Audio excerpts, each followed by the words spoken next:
Couch potato can watch Netflix for hours. Couch potato can scroll through social media until his thumb feels like it's going to fall off.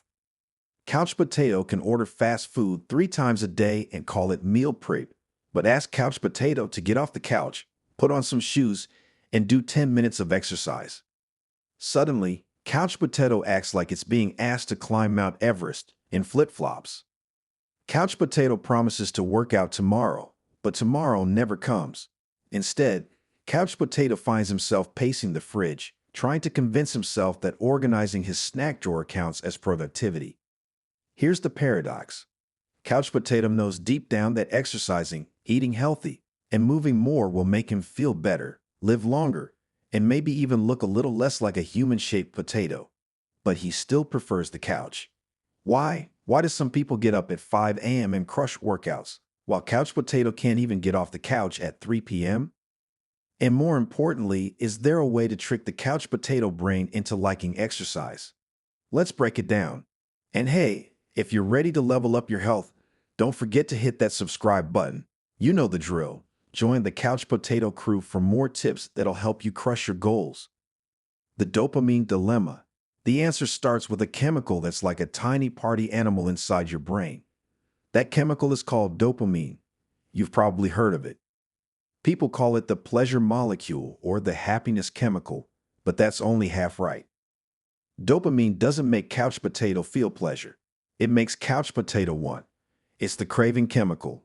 Dopamine is like that little voice in the back of your head, whispering, "You deserve a reward. You deserve another episode of that show." Dopamine isn't about feeling good in the moment. It's about wanting to feel good, and it drives you to chase that good feeling. The crazy part? You don't even have to have the thing you want, in this case, the couch, chips, or your favorite show, to start feeling that rush. Just the thought of it gets your brain firing on all cylinders. Dopamine is the invisible carrot dangling in front of your face, and no matter how many times you've already eaten it, your brain will keep chasing. So when you're thinking about exercising or eating a salad, but your mind is like, "I could just have one more snack," that's dopamine doing its thing. Rats and the dopamine test. Want to see how powerful dopamine is? Let's talk about rats. No, not the kind you find in your kitchen, but the lab rats used in experiments. In one famous study, scientists gave rats a lever.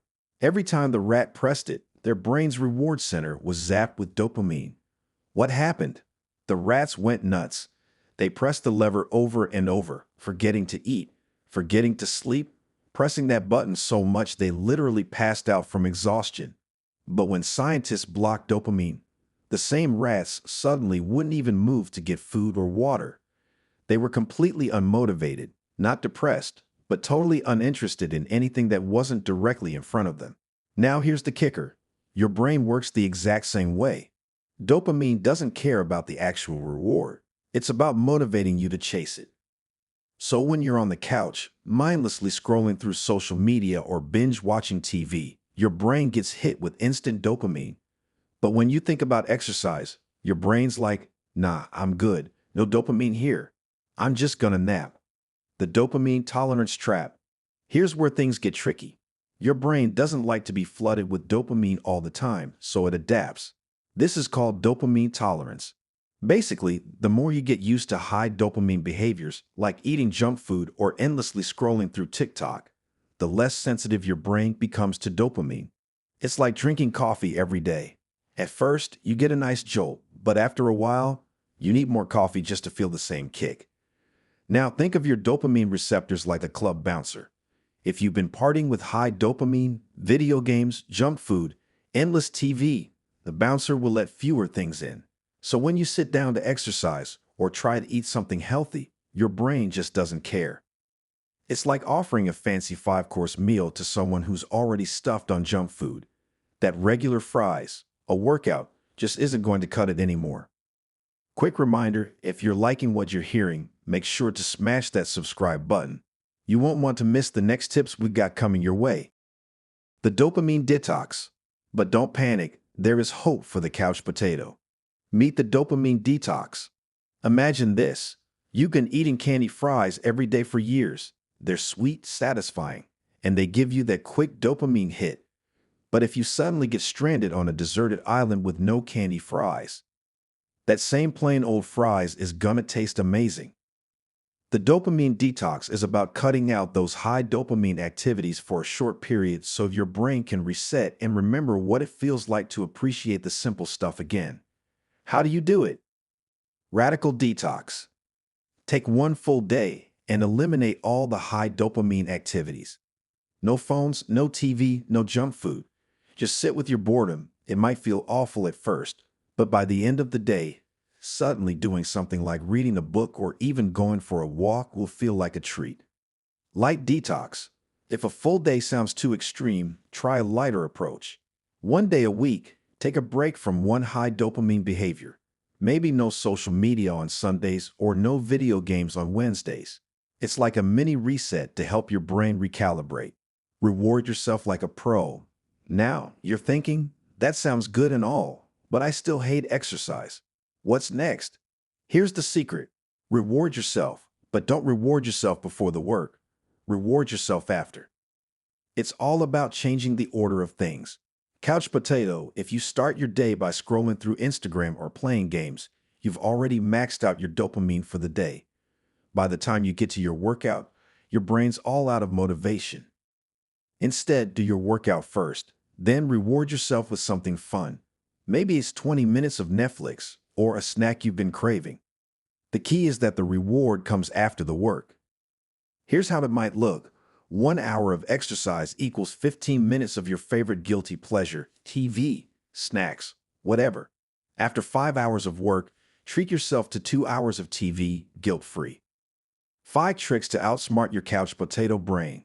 Now that you've reset your dopamine and learned how to reward yourself properly, let's make exercise and healthy habits feel less like torture. Here are 5 tricks to make getting off the couch easier. 1. Gamify it. Couch potato loves games, so make life one. Break your task into levels and score points. 1 lap around the block equals 10 points. Finish a workout equals 50 points. Keep a checklist and give yourself rewards for completing tasks. 2. Start small.